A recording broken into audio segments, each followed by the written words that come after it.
Galera do primeiro ano, bom dia a todos. Hoje a gente vai estar iniciando mais uma aula, beleza? A gente está retornando aí das seguintes férias, né, por assim dizer. A gente sabe que infelizmente não foram mais férias como qualquer outra. A gente está com essa questão aí do coronavírus e várias outras questões, tá? Mas se Deus quiser, eu acredito, eu tenho muita fé que futuramente a gente vai estar retornando. Não sei ainda, a gente, se esse ano. Se retornarmos esse ano, com certeza a gente vai voltar com todas as medidas possíveis para que a gente não agrida a saúde de ninguém, para que a gente consiga aí ter um retorno saudável, tá? Mas a gente sabe que dependendo das possibilidades, né, a escola está lutando junto com os professores, junto com os pais, com os alunos, para que a gente mantenha a saúde e que a gente tenha sempre aí o principal, né, que é essa questão também do amor, do afeto e do respeito para com o outro. A gente sabe que a gente está no período de uma doença no qual a gente não pode pensar somente no individual, né? A gente tem que pensar no coletivo. E já para começar a nossa aula, galera, para não demorar muito aí, a gente vai falar sobre o movimento corporal. Beleza? Então a gente vai iniciar aí. Se a gente fala de movimento corporal, a gente vai falar, querendo ou não, sobre dança, tá bom? Então vamos iniciar aqui. Olha, a gente inicia com uma imagem do homem vitruviano, né? Que foi reproduzida lá pelo Leonardo da Vinci. E a partir daí a gente vai desenvolver nosso conteúdo, beleza? Então bora lá, galera. Kinesfera, tá? É o nome dado ao espaço possível ao corpo quando este tenta alcançar algo mover-se ou percorrer trajetórias de diferentes distâncias. A quinesfera ou cinesfera, tá? Que é esse círculo aí, olha. Cadê? Kinesfera ou cinesfera é de fato uma esfera que se adapta na medida em que o corpo se move, tá? Então, foi uma descoberta feita pelo Leonardo da Vinci que por mais que o corpo movesse lá, essa cinesfera, né? Que nos lembra a esfera, que é um círculo, né? Isso faz com que a gente perceba que, por mais que tenha movimentos aí amplos, a gente vai conseguir adaptar aí ele a este elemento, né? O movimento executado pelo dançarino pode ser analisado por sua qualidade e quando isso ocorre aí a gente vai notar uma tensão muscular.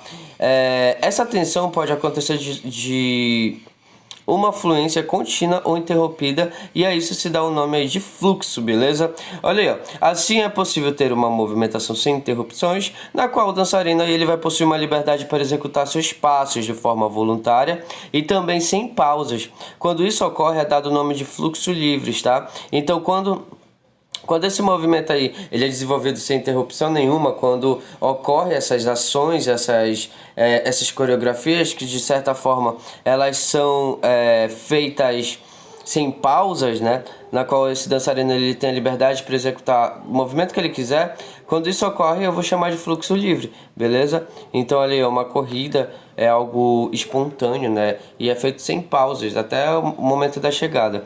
É possível notar que a dança, para começar a continuar a leitura lá, ó. É possível notar que a dança ou o movimento em geral, por vezes acontece uma tensão muscular mais controlada. Essa tensão aí, ela acaba por limitar a intensidade do movimento em certos casos. Um bom exemplo seria o Tai Chi Chuan, tá? E para esses tipos de movimentos aí controlados se dá o nome de fluxo conduzido. Então, fluxo livre a gente tem ali as danças, né? Os movimentos que eles são feitos sem interrupções. E quando já é algo um pouco mais tensionado, no qual tem uma concentração maior de músculos do corpo e tudo mais, eu vou chamar de fluxo. Cadê? O movimento seria o fluxo conduzido, tá? Ou controlado, beleza? Na série de movimentos em que executamos em nosso dia a dia, tem-se aqueles em que há uma fissura do gesto, uma fragmentação da continuidade da ação, e esse tipo de movimento aí chamamos de fluxo interrompido, tá? Então, quando eu tenho ali uma série de movimentos que executamos em nosso dia a dia, e tem aqueles ali que há uma fissura dos gestos, em que esses movimentos eles são cortados, entre aspas, eles são interrompidos, eu vou chamar ele de fluxo interrompido, tá? Uma maneira simples aí, tá? Olha aí. Ainda no que confere o movimento corporal na dança, é possível perceber a execução de giros. Para ocorrer um giro depende do tipo de dança, mas independente aí do tipo de dança, o giro é sempre uma rotação do corpo sobre o próprio eixo, beleza? Com o giro sempre haverá o conceito aí de equilíbrio, de desequilíbrio simultâneo na ação. Então, quem já fez dança, quem já praticou dança, alguma coisa parecida, tu percebes ali, ou então que já reparou como uma criança às vezes gira, né? Para ela manter o eixo ali, ela tem que ter uma observação muito clara, um equilíbrio muito grande, tá? Porque senão ela cai. Então percebe aí que tudo isso vai influenciar também, tá bom? O conceito de equilíbrio aí, desequilíbrio simultâneo, ele influencia. Tá? Os saltos, por vezes, também estão presentes em algumas danças. Utiliza-se de pulos a partir dos eixos horizontais e verticais. E por meio desses, o corpo fica temporariamente sem apoio. O salto pode ser leve ou pode ser forte, rápido ou lento, e existe uma variação grande aí da utilização dos pés na execução do salto. Então, vamos continuar lá a nossa leitura. Aqui, vamos lá continuar, para a gente poder entender mais ou menos como é que vai funcionar isso. Olha só, o movimento corporal também faz uso de outros elementos, como eixo e peso. Vejamos como eles vão ser qualificados. Então vocês perceberam aí que a gente está estudando os elementos, para depois a gente ver como é que essa dança ela vai desenvolver. A gente está indo de maneira bem devagar para a gente compreender futuramente, tá? Por eixo aí a gente vai entender as cadeias musculares fortalecidas, principalmente aquelas que compõem o eixo da movimentação, transmitindo sustentação e equilíbrio. Já por peso se entende o atributo do movimento, quando o eixo está submetido às mudanças de força, quando há um movimento esboçado pelo corpo, pode ser um peso leve, ou seja, aquele em que há uma sensação de leveza, ou aquele que transmite uma ausência de peso, tá bom? Olha só, bora ler esse quadrinho aqui do lado, deixa eu ver se eu consigo... Deixa eu tirar aqui pra gente entender. Técnica Duncan como exemplo do fluxo contínuo, tá?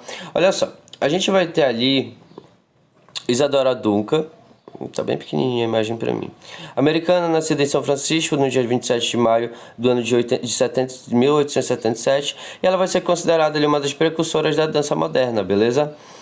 Suas primeiras aparições datam de 1900. Deixa eu pegar aqui, tá muito pequenininho o material pra mim.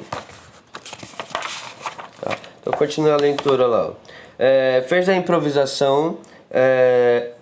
Cadê? Fez da improvisação e da espontaneidade as principais características de seu modo de dançar. Criando uma nova escola de dança, Isadora dançava com os pés descalços, cabelos soltos, vestidas com túnica leve e tendo por cenários apenas uma cortina azul. Uma dança sem as tradições, convenções e posições da escola acadêmica. Em busca de reconhecimento de seu estilo inovador, estreou profissionalmente aos 22 anos, foi para Londres e consolidou sua fama em Paris. Tá? Então Isadora Duncan ela vai reproduzir ali um estilo diferente de dança também.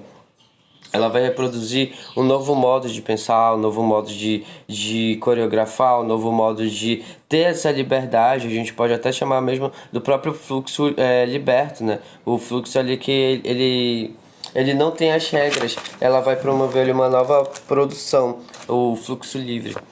Bora lá para os elementos, espaço e tempo, olha só. Por espaço na dança compreende-se várias interpretações, como relação entre corpo e ambiente, onde esse corpo está inserido, uma dançarina em uma sala, ou relação do corpo ali do dançarino com ele mesmo. Ainda pode ser pensado como a relação do corpo de um dançarino com um outro, tá? Então, para te ver, a gente pode ter ele com uma sala, ele sozinho ou ele com o outro bailarino.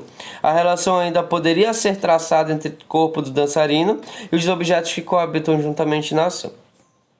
Na questão do espaço, existem os níveis alto, médio e baixo, tá? Esses níveis acontecem quando o dançarino executa a dança por meio da utilização de movimentos acima da cabeça, que é o seu plano alto, quando a gente utiliza ali o corpo ereto, tá? E a gente faz movimentos que são elevações para cima, tá? Elevações, por assim dizer, né? Óbvio que para cima, mas todos aqueles movimentos em que eu não tenho um plano médio, que a gente vai já saber qual é esse plano aí, eu vou chamar de plano alto, beleza? Bora aqui para o próximo parágrafo. Assim como em outras linguagens, a dimensão é um fator importante na dança. São 3 as dimensões, eu vou ter amplitude, comprimento e profundidade, tá? Além disso aí, há uma preocupação com a direção, que é a trajetória no espaço. A direção é o sentido para onde o movimento tende a ser desenvolvido e executado. Pode ser para frente, pode ser para trás, pode ser para o lado, pode ser para diagonais, assim como para o alto ou para baixo, tá? Geralmente em um palco ou em uma cena, a coreografia é marcada e essa marcação específica para onde o dançarino deve ir é chamada de deslocamento. Há várias formas de executar um deslocamento, de saltos e giros. O deslocamento ele pode ocorrer descrevendo trajetórias lineares, curvilíneas de forma individual ou coletiva. Cada tipo de dança também caracteriza as direções a serem seguidas pelos dançarinos, podendo ser frente, trás, diagonal, esquerda e direita. O tempo também é importante para a dança, tá? Os movimentos da dança podem ser lentos, podem ser moderados, podem ser rápidos. Quando o movimento é acelerado e constante, se dá o nome de movimento rápido, tá? Já o movimento lento mantém-se lento em toda a sua execução ou vai reduzindo ali a velocidade até chegar o momento em que se percebe a pausa por completo. Beleza? E por fim, o movimento pode ser considerado moderado quando altera em sua execução momentos de rapidez e lentidão. Tá? A gente tem uma fotografia aí de uma dança de salão, beleza? Então, uma coisa que eu quero que vocês percebam, eu vou estar mandando atividade aí para vocês no grupo, tá bom? E a partir dessa atividade, eu quero que vocês leiam, vocês me mandem ela de volta, tá? Eu vou estar colocando lá as seguintes informações. E essa foi uma aula assim, mais pra gente entender mais ou menos como é que vai funcionar essa dança. Mas futuramente a gente vai falar sobre os gêneros, sobre a coreografia e tudo mais. A gente viu hoje os fluxos, né, os elementos da dança e tudo mais.